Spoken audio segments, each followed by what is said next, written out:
ಇದೇ ಕ್ರೈಮ್ ಅಂದ್ರೆ ಕಾರ್ಯಕ್ರಮಕ್ಕೆ ಸ್ವಾಗತ. ನಾನು ಉಮರ್ ಫಾರೂಕ್.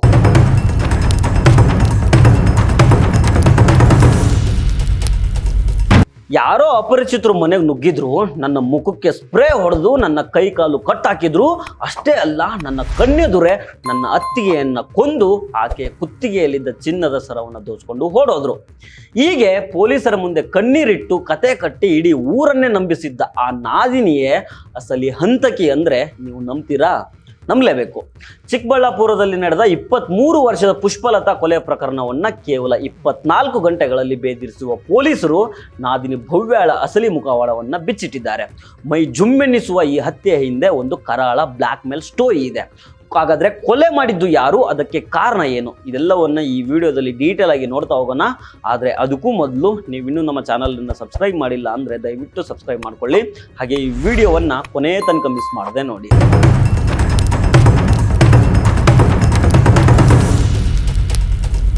ಈ ಘಟನೆ ನಡೆದಿದ್ದು ಮೇ 28ರ ರಾತ್ರಿ. ಚಿಕ್ಕಬಳ್ಳಾಪುರ ನಗರದ ಬಾಪೂಜಿ ನಗರದಲ್ಲಿ ಮೇಸ್ತ್ರಿ ನರಸಿಂಹಮೂರ್ತಿ ಅನ್ನುವವರ ಸೊಸೆ ಪುಷ್ಪಲತಾ ಅವರ ಕೊಲೆಯಾಗಿತ್ತು. ಕುತ್ತಿಗೆ ಸೀಳಿ, ಕಿವಿಯೋಲೆ ಮತ್ತು ಮಾಂಗಲ್ಯ ಸರವನ್ನು ದೋಚಲಾಗಿದೆ ಅನ್ನೋ ಸುದ್ದಿ ಹರಡ್ತಾ ಇದ್ದಂಗೆನೆ ಇಡೀ ಏರಿಯಾ ಬೆಚ್ಚಿ ಬಿದ್ದಿತ್ತು.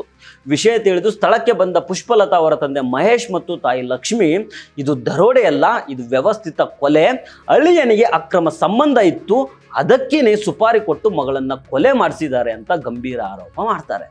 ಆದರೆ ಆರಂಭದಲ್ಲಿ ಪೊಲೀಸರು ಇದನ್ನ ಕಳ್ಳತನ ಅಥವಾ ದರೋಡೆ ಪ್ರಕರಣ ಅಂತಾನೆ ಭಾವಿಸಿದ್ರು. ಯಾಕಂದ್ರೆ ಸ್ಥಳದಲ್ಲಿದ್ದ ಪುಷ್ಪಲತಾಳ ಅತ್ತಿಗೆ ಭವ್ಯ ನೀಡಿದ ಹೇಳಿಕೆ ಆಗಿತ್ತು. ಪೊಲೀಸರ ದಾರಿ ತಪ್ಪಿಸೋದಕ್ಕೆ ಭವ್ಯ ಮತ್ತು ಆಕೆ ಅಜ್ಜಿ ನಾಗಮ್ಮ ಸೇರಿ ದೊಡ್ಡ ನಾಟಕ ಆಡಿದ್ರು. ಪುಷ್ಪಲತಾ ಪಕ್ಕದಲ್ಲೇ ಮಲ್ಕೊಂಡಿದ್ದ ಭವ್ಯ, ಕಳ್ಳರು ನನ್ನ ಬಾಯಿಗೆ ಬಟ್ಟೆ ತುರುಕಿದ್ರು, ಮುಖಕ್ಕೆ ಸ್ಪ್ರೇ ಹೊಡೆದ್ಬಿಟ್ರು ಅಂತ ಆಸ್ಪತ್ರೆಗೆ ದಾಖಲಾಗಿದ್ಲು. ಇತ್ತ ಮನೆಯಲ್ಲಿದ್ದ ಅಜ್ಜಿ ನಾಗಮ್ಮ ಜೋರಾಗಿ ಕಿರ್ಚಾಡ್ತಾ ಬೀದಿಗೆ ಬಂದ್ಬಿಟ್ಟು ಮನೆಗೆ ಕಳ್ಳರು ನುಗ್ಗಿದ್ದಾರೆ ಅಂತ ಇಡೀ ಊರನ್ನೇ ನಂಬಿಸ್ಬಿಟ್ಟಿದ್ರು. ಆದರೆ ತಪ್ಪು ಮಾಡಿದವರು ಎಷ್ಟೇ ಸ್ಮಾರ್ಟ್ ಆಗಿದ್ರು ಕಾಕಿ ಕಣ್ಣಿನಿಂದ ತಪ್ಪಿಸ್ಕೊಳ್ಳೋದಕ್ಕೆ ಸಾಧ್ಯ ಇಲ್ಲ. ಇವರು ಚಾಪೆ ಕೆಳಗೆ ನುಗ್ಗಿದ್ರೆ ಪೊಲೀಸರು ರಂಗೋಲಿ ಕೆಳಗಡೆ ನುಗ್ಗೋರು. ಈ ಪ್ರಕರಣದ ತನಿಖೆಯನ್ನ ಕೈಗೆತ್ತಿಕೊಂಡ ಜಿಲ್ಲಾ ಪೊಲೀಸ್ ವರಿಷ್ಠಾಧಿಕಾರಿ ಕುಶಾಲ್ ಚೌಕ್ಷೆ ಮತ್ತು ಅವರ ಟೀಮ್ಗೆ ಕೆಲವು ಬಲವಾದ ಸಂಶಯಗಳು ಮೂಡಿದ್ವು.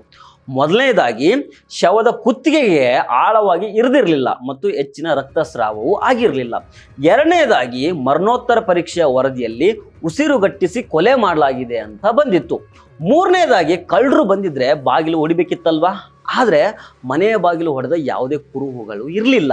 ಕೊನೆಗೆ ಆಸ್ಪತ್ರೆಯಲ್ಲಿದ್ದ ಭವ್ಯಾಳನ್ನ ಪೊಲೀಸರು ತಮ್ಮದೇ ಶೈಲಿಯಲ್ಲಿ ವಿಚಾರಣೆ ನಡೆಸಿದಾಗ ಆಕೆ ಹೇಳಿದ ಸುಳ್ಳುಗಳಿಗೂ ಸ್ಥಳದಲ್ಲಿದ್ದ ಸಾಕ್ಷ್ಯಗಳಿಗೂ ಹೊಂದಾಣಿಕೆಯೇ ಆಗಲಿಲ್ಲ.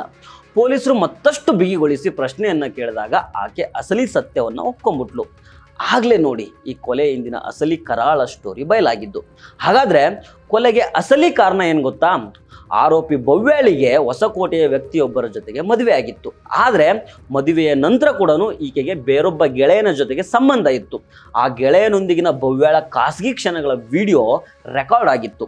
ತನ್ನ ಖಾಸಗಿ ವಿಡಿಯೋ ಇಟ್ಕೊಂಡು ಪ್ರಿಯಕರ ಬ್ಲಾಕ್ ಮೇಲ್ ಮಾಡೋದಕ್ಕೆ ಶುರು ಮಾಡಿದಾಗ ಈ ಭವ್ಯ ಸಹಾಯಕ್ಕೋಸ್ಕರ ಹೊಸಕೋಟೆ ಮೂಲದ ತನ್ನ ಸೋದರ ಸಂಬಂಧಿ ಲೋಹಿತ್ ಅಲಿಯಾಸ್ ಲಲ್ಲು ಅನ್ನುವ ಆತನ ಹತ್ರ ಹೋಗ್ತಾಳೆ.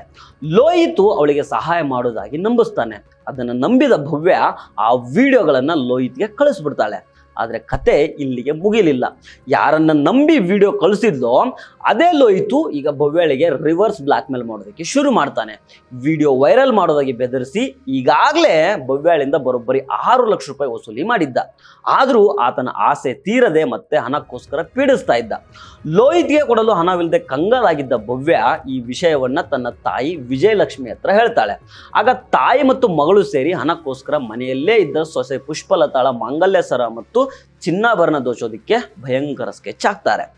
ಮಗಳ ಪ್ಲಾನ್ ವರ್ಕ್ ಆಗಲಿ ಅಂತ ತಾಯಿ ವಿಜಯಲಕ್ಷ್ಮಿ ತನ್ನ ಗಂಡ ನರಸಿಂಹಮೂರ್ತಿ ಮತ್ತು ಮಗ ಭರತ್ ಅಂದ್ರೆ ಪುಷ್ಪಾಳ ಪತಿ ಇಬ್ಬರನ್ನ ಕರ್ಕೊಂಡು ತಮಿಳುನಾಡಿನ ದೇವಸ್ಥಾನಕ್ಕೆ ಹೋಗ್ತಾಳೆ.